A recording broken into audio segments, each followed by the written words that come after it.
7회 세무계 문제를 보도록 하겠습니다. 자, 1번 지방자치단체가 하는 국가에서 부과하는 조세 부가가치세죠. 답은 1번입니다. 2번 국세 부과 원칙에 대한 설명으로 타당하지 않은 것을 물었어요. 거래는 원칙적으로 법인이 관리하는 장부 내용에 근거해서 객관적으로 부가 징수되어야 된다. 맞죠? 근거과세 원칙입니다. 국세를 부과할 때는 거래 형식보다는 거래 실질 내용에 따라야 된다. 실질과세 원칙이 되겠죠. 신의 성실 원칙은 조세를 납부하는 국민은 물론 부가 징수하는 국가 또는 지방자치단체도 적용된다. 맞습니다. 4번이 틀렸어요. 조사한 사실이 있을 때는 조사한 사실을 통보를 해줘야 됩니다. 2번에 틀린 것은 4번이죠. 3번 법인세 납세 의무자에 대한 설명이다. 잘못된 것을 물었어요. 내국 영리법인의 국외 원천소득은 국외에서 이미 과세되었으므로 국내에서는 추가적으로 과세되지 않는다. 1번이 틀렸습니다. 내국 영리법인은 국내외의 모든 소득에 대해서 과세를 하는 거죠. 1번이 틀렸어요. 3번의 답은 1번이겠습니다. 내국 비영리법인의 일정한 수익사업에 대해서만 납세 의무를 지고 있고요. 외국법인이란 본점이 외국에 있는 법인을 말하겠죠. 외국 영리법인의 경우에 국내 원천 소득 안에서 납세 의무를 진다도 맞습니다. 4번 문제를 볼까요? 가에 들어갈 항목 각 3년도 소득금액에서 차감되는 게 2월 결손금 비과세 소득 소득공제가 있습니다. 답은 3번이 답이겠네요. 4번의 답은 3번. 5번 법인세법상 소득처분 중에서 법인에게 원천징수 의무가 없는 것은 배당상여 기타 소득은 세금을 내야 되지만 기타 사회처럼 소득세를 납부를 하지 않습니다. 5번의 답은 4번이고요. 6번 법인세법상 입금 항목을 모두 골라라. 수익 항목을 고르란 얘기죠. 임대료 수익은 입금 맞습니다. 사업 수익 금액은 매출액이니까 입금 맞죠. 기억과 니은. 6번의 답은 2번이 답이겠습니다. 국세 과호납금의 환급금의 이자는 입금 불산입이라고 하고요. 감자 차익은 수익이 아니죠. 수익이 아닌 것들은 입금 불산입이에요. 7번 자본금과 적립금 조정명세에서 을에 기입해서 사후 관리를 해야 하는 항목을 물었습니다. 유보를 찾으시면 되죠. 퇴직급여 충당부채 한도초가 유보고요. 단기 매매 증권 평가 손실도 유보입니다. 대손 충당금 한도초과도 유보가 되겠죠. 업무무관 자산 관련된 지급이자는 나갔으니까 기타 사회 유출이고요. 기억니은 디귿 2번이 답이 되겠습니다. 7번의 답은 2번. 8번 송금불산입의 합계액을 계산을 해라. 법인세 비용 송금불산입. 재료비는 송금이에요. 재료비는 송금. 벌과금도 송금불산입. 재고자산 평가 손실을 저가법으로 신고를 했으니까 송금으로 인정이 되죠. 송금불산입의 합계액은 1200만 원. 2번이 답이 되겠습니다. 8번의 답은 2번. 9번 다음 중 법인세법상 송금으로 인정되는 자산의 평가 손실을 물었죠. 파손, 부패로 인해서 계상한 재고자산 평가 손실은 인정이 됩니다. 하지만 시가를 평가를 해서 계상한 평가 손실들은 인정이 안 되죠. 9번의 답은 1번입니다. 10번 주식회사 삼영이 제11기 결산 시의 차입금에 대해서 발생주에 따라 이자 비용을 3천만 원 계상을 했습니다. 이거 뭐죠? 차변의 이자 비용 3천만 원, 대변의 미지급 비용 3천만 원 이렇게 분개를 한 걸 얘기를 하는 겁니다. 미지급 비용은 세무조정 없다고 그랬어요. 10번의 답은 4번입니다. 감가상각 범위액을 물었습니다. 네모난 박스 안에 봤더니 맨 밑에 정액법으로 신고를 했다고 그랬죠. 정액법으로 신고를 했을 때는 취득원가 나누기 내용연수를 해주시면 돼요. 500만 원 나오겠습니다. 11번의 답은 2번입니다. 500만 원. 12번 법인세법상 퇴직금 및 퇴직급여 충당부채에 관한 설명이다. 바르게 한 것은 종업원에게 지급하는 퇴직금은 일정 한도까지만 순금으로 인정된다. 틀렸습니다. 종업원은 100% 순금으로 인정이 돼요. 법인세법상 퇴직급여 충당부채 설정 대상자는 당해 사업연도 말 현재 법인에 1년 이상 근무한까지는 맞는데 종업원만 해당되는 것이 아니라 임원도 해당이 되죠. 그래서 틀렸습니다. 일반적인 경우에 퇴직급여 충당부채 부인 누계액만큼 퇴직연금에 가입하면 전액 순금으로 인정을 받을 수 있습니다. 12번에 옳은 것은 3번이 되겠습니다. 4번 한도 초과된 퇴직급여 충당부채는 송금불산입 기타 사회유출이 아니라 돈이 나가지 않았으니까 유보가 되는 겁니다. 13번 대손 충당금 한도 초과를 계산을 해라 라고 나와 있죠. 손익계산서는 볼 필요가 없어요. 손익계산서는 보실 필요가 없고요. 재무상태표만 봐주시면 됩니다. 매출채권이 3천만 원 나와 있고요. 3천만 원에 1%면 30만 원이 대손 충당금으로 가 있었어야 돼요. 근데 300만 원 가 있으니까 270만 원 한도 추가됐습니다. 13번의 답은 4번이 답이겠습니다. 14번.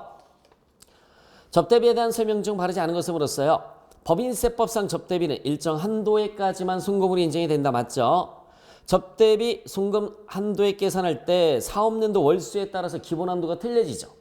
또 중소기업과 일반기업의 기본 한도가 틀려집니다. 2번이 틀렸어요. 14번에 틀린 것은 2번입니다. 일반적으로 1만 원 초과 접대비에 대해서 간이영수증을 수취했을 때는 전액 송금불산입됩니다. 접대비 한도 초과액은 송금불산입, 기타 사회유출 맞죠? 그래서 바르지 않은 것은 2번이 되겠습니다. 15번. 각 사업연도 소득금액을 계산을 해라 라고 나와 있습니다. 당기순이익에서 당기순이익 플러스 입금 산입, 송금 불산입 마이너스 입금 불산입, 송금 산입을 내주면 차가감 소득금액이라고 그래요. 차가감 소득금액 플러스 기부금 한도 초과. 기부금 한도 초과가 만약에 없다라고 하면 차가감 소득금액 대신에 그냥 바로 각 사업연도 소득금액을 써도 상관이 없습니다. 여기 차가감 소득금액 대신에 기부금 한도 초과가 없으면 그냥 바로 각 사업연도 소득금액을 써도 상관이 없어요.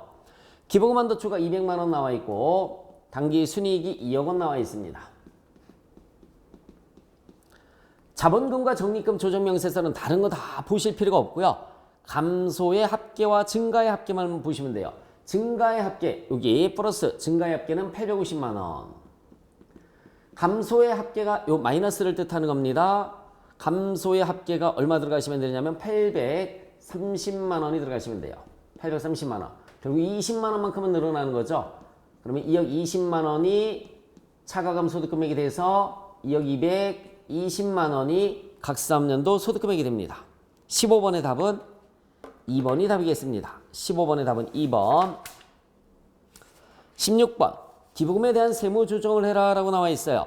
법정 기부금은 한도액이 2천만 원인데 지출을 1,500만 원 했으니까 한도 초과 없습니다. 하지만 비지정 기부금은 전액 송금불산입, 기타 사회 유출로 소득 처분이 되는 거죠. 16번의 답은 3번이 되는 거죠. 17번. 법인세법상 송금 산입되는 것을 가장 알맞은 것을 물었습니다. 채비건업, 채권자, 불분명 사채이자, 비실명 채권이자, 업무무관이자 다 송금불 산입되는 거예요. 근데 법인 운영 차익금에 대한 이자는 송금으로 인정이 됩니다. 17번의 답은 3번이에요. 18번. 다음 자료를 이용해서 가지급금 인정이자에 대한 세무 조정을 해라 라고 나와 있어요. 공식이 가지급금 적수. 공식이 가지급금 적수 곱하기 이자율 곱하기 365분의 1에서 실제 받은 이자를 빼주시면 얘가 가지급금 인정 이자가 계산이 되는 겁니다. 10억 곱하기가 되겠죠. 10억 곱하기 이자율은 9%고요. 365분의 1을 해주신 다음에 받은 거 5만 원을 빼주시면 됩니다. 5만 원을 빼주시면 돼요. 2번 나오겠네요. 18번의 답은 2번입니다. 196,575원이 입금 산입되는 거죠. 입금 산입 가지입금 인정이자 대표이사에 대한 거니까 상여고요. 만약에 주주에 대한 거다 그러면 배당, 관계회사면 기타 사회출입니다. 회사면 기타 사회출. 가지입금이 반드시 대표이사만 있는 게 아닙니다. 주주가 될 수도 있고 관계회사가 될 수도 있습니다. 19번. 2월 교수금에 대한 설명 중 가장 옳지 않은 것을 물었습니다. 2월 교수금이란 법인의 이전 사업연도에 발생이 돼서 당해 사업연도로 2월된 교수금을 말하나 맞죠? 각 사업연도 소득금액에서 차감되는 거 맞습니다. 3번이 틀렸어요. 발생한 사업연도에 관계없이 차감되는 것이 아니라 2008년 12월 31일까지 것은 5년, 2009년 1월 1일 이후 발생분은 10년간 차감이 돼요.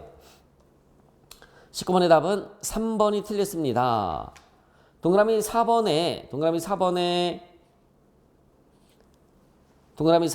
법인세 과세표준 계산 시 차감되는 2월 교수금은 당기 이전까지 과세표준 계산 시 차감되지 않은 2월 교수금이 된다. 맞고요. 여러분들 19번 그 해설해 보시면은 2010년 이후 발생분이라고 나와 있는데 2010년이 아니라 2009년 이후 발생분은 10년 동안 2월 공제된다. 이렇게 나왔었어야 되는 거죠. 그거 수정 부탁드리겠습니다.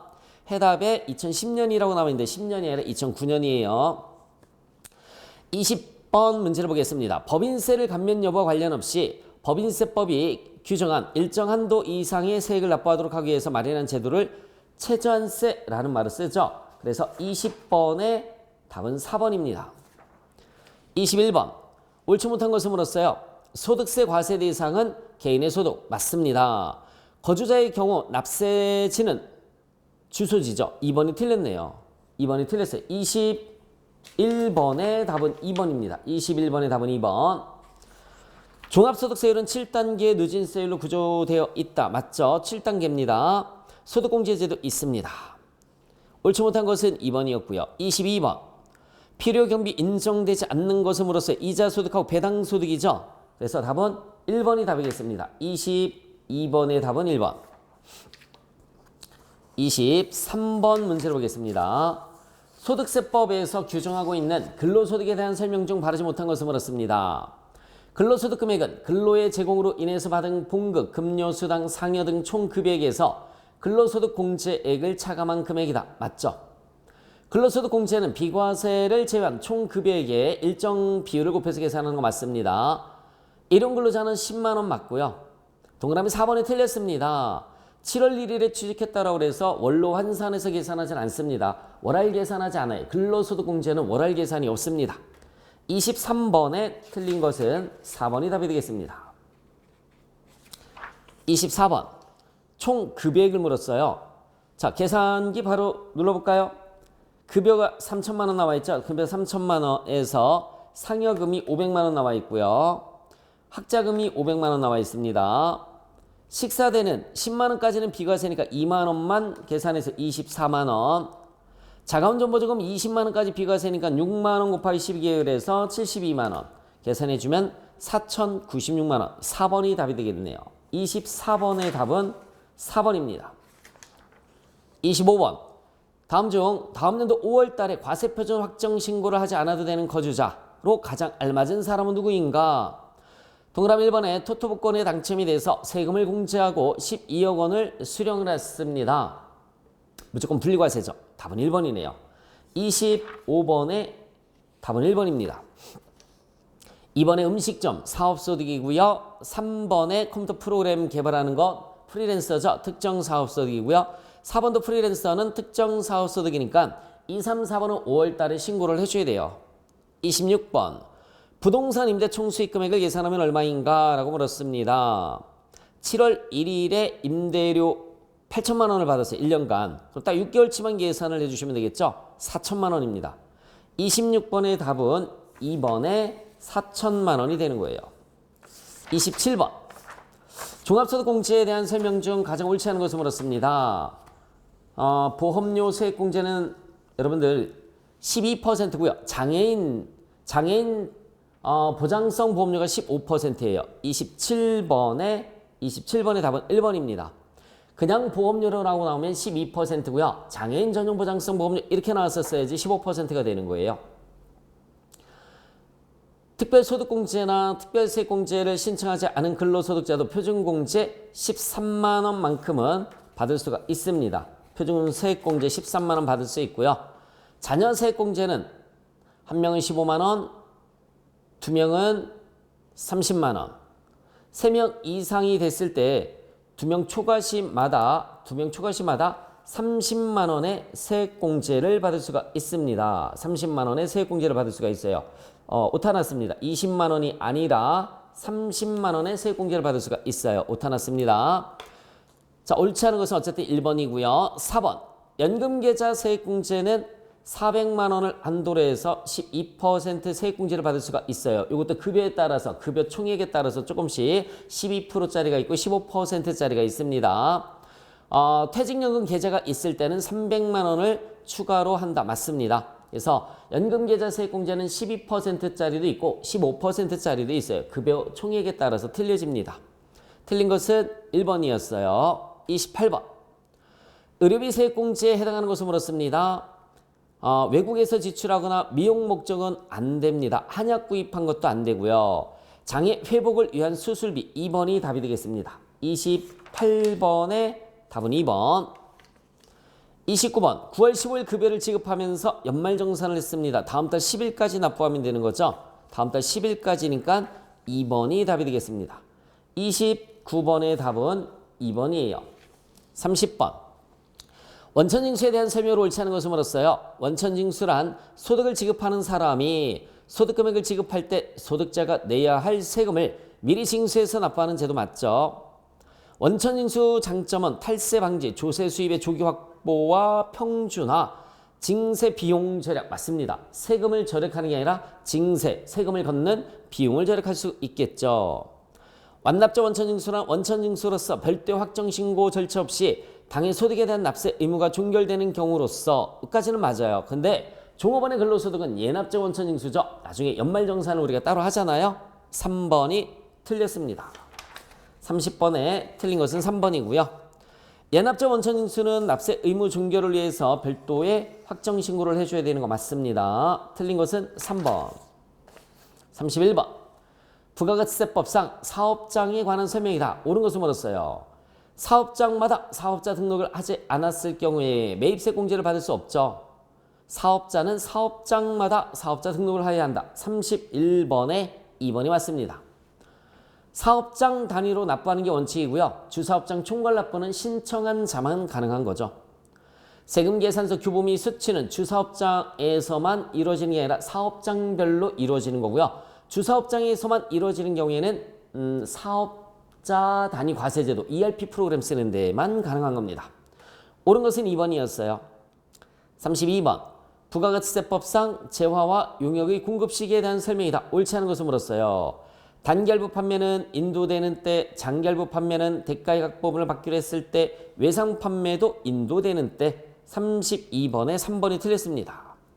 통상적인 용역의 공급은 영무의 제공이 완료되는 때 맞죠? 33번 A가 뭐죠? 영세일 세금계산서에 기록될 걸 물었습니다. 내국 신용장의 이양 공급 3천만 원이 답이 되죠.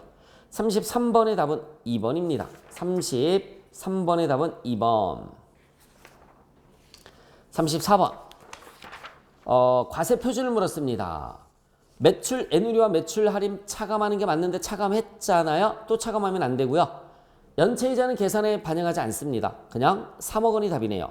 34번의 답은 1번입니다. 34번의 답은 1번. 그래서 매출 애누리와 매출 할인은 차감하는 건데 이미 차감했고 연체이자는 계산에 반영하지 않습니다. 그래서 3억 원이 답이에요. 35번 납부세액을 물었죠. 자, 써보세요. 옆에다가 제품 매출한 게 2억 원이니까 2천만 원 써보시면 되고요. 제품은 수출한 게 3억 원 나와 있지만 영세율이니까 0 이렇게 쓰시면 되겠습니다. 원재료 매입하고 소모품 매입한 거 두 개 더해서 1억 9천만 원 나오죠. 1억 6천 3천만 원 더해주면 1억 9천 옆에 1,900만 원 써보시면 되고요. 접대비 불공제, 간이형 수정받은 것도 불공제입니다. 2천만 원에서 1,900만 원 빼서 100만 원이 답이 되는 거죠. 100만 원. 35번의 답은 2번입니다. 36번 확정 때 첨부해야 될 서류는 대손색 공제 신고서입니다. 답은 2번이 답이 되겠죠. 36번의 답은 2번입니다. 계속 반복되는 문제들이에요.